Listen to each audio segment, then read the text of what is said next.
anos eu tive uma epilepsia. E aí o neurologista suspendeu o Gardenal. E eu me deparei com pacientes que tinham o que eu tive. Eu falei, nossa, para mim foi tão fundamental essa questão espiritual. Quando eu tinha meus 14 para 15 anos, eu tive uma epilepsia.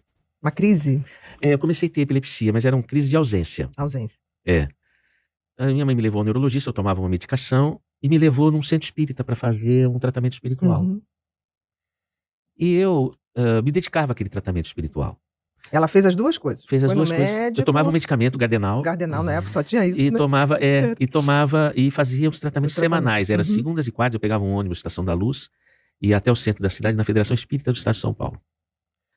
Aí, quando eu fiz meus 16 para os 17 anos, eu vivi um fenômeno. Eu estava na Federação Espírita e eu fazia um curso, que era um curso que chamava Aprendizes do Evangelho. E tinha a lição de casa. Então, quando eu fui responder a minha questão, eu comecei a falar como se fosse uma pessoa muito ilustrada. Uhum. Dentro daquele assunto. Então, era uma professora que, inclusive, era professora de psicologia da Universidade de São Paulo. Uhum. Ela tinha uma lousa, eu peguei um giz, eu fiz um mapa mundi, desenhei, que eu não tenho essa habilidade. Você nem sabia que você sabia fazer isso.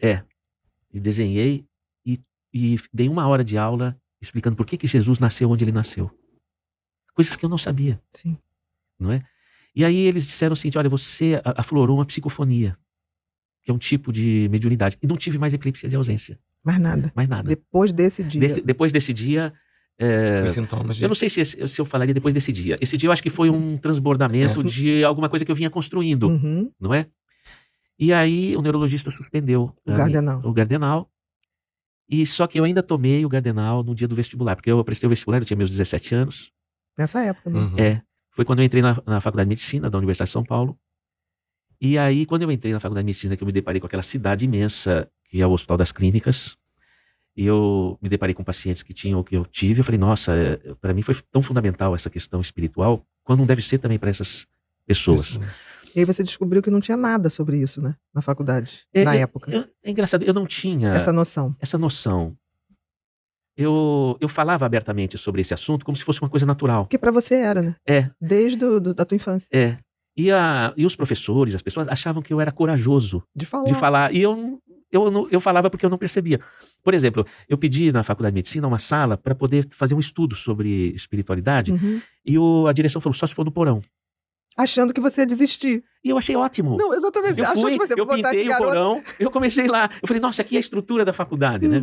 Eles acharam, eu vou botar esse garoto no porão, ele vai desistir. Eu era fora da curva. Eu fui no porão e eu fiz. Eu pintei de branco e verde e tal. Eu fiz um mutirão com os meus colegas que quiseram participar comigo e tal. E fiz. 30 anos depois eu fui convidado para falar de espiritualidade no primeiro andar.